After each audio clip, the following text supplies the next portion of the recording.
دین اصل میں اتباع کا نام ہے، اور اتباع اللہ اور اللہ کے نبی کی اتباع کے نام۔ چنانچہ اللہ تعالیٰ نے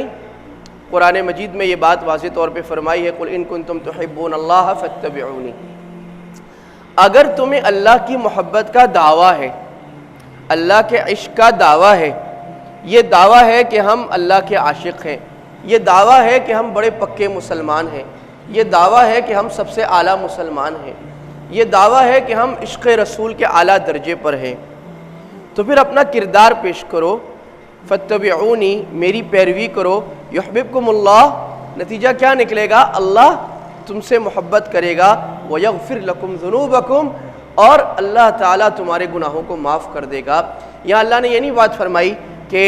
اگر تم نبی کی اتباع کرو گے تو اللہ تمہیں مان لیا جائے گا کہ تم دعوی عشق خدا میں، عشق رسول میں سچے ہو، بلکہ یہ کہا اللہ تم سے محبت کرے گا۔ اللہ یہ بتا رہے ہیں کہ تمہاری محبت بھی کیا محبت ہے، اصل محبت تو اللہ کی محبت ہے، اور یہ اللہ کا کرم ہوتا ہے جس کو جذب کہتے ہیں شریعت میں، قرآن کی بھی اصطلاح ہے کہ جب اللہ تعالیٰ اپنے کسی بندے سے محبت کرتے ہیں، کام لینا چاہتے ہیں، تو اللہ پہلے اس سے محبت کرتے ہیں، بعد میں وہ اللہ سے محبت کرتا ہے۔ جب تک اللہ تعالیٰ کی طرف سے یہ سگنل نہیں آتا، جب تک اللہ تعالیٰ کی طرف اللہ کی مشیت نہیں ہوتی، اللہ کا ارادہ نہیں ہوتا کہ توصیف صاحب کو، خالد صاحب کو، زکریا صاحب کو دیندار بنانا ہے، اپنے راستے کے لیے قبول کرنا ہے، اس وقت تک میں کچھ نہیں کر سکتا۔ تو اس لیے اللہ نے فرمایا یحببکم اللہ،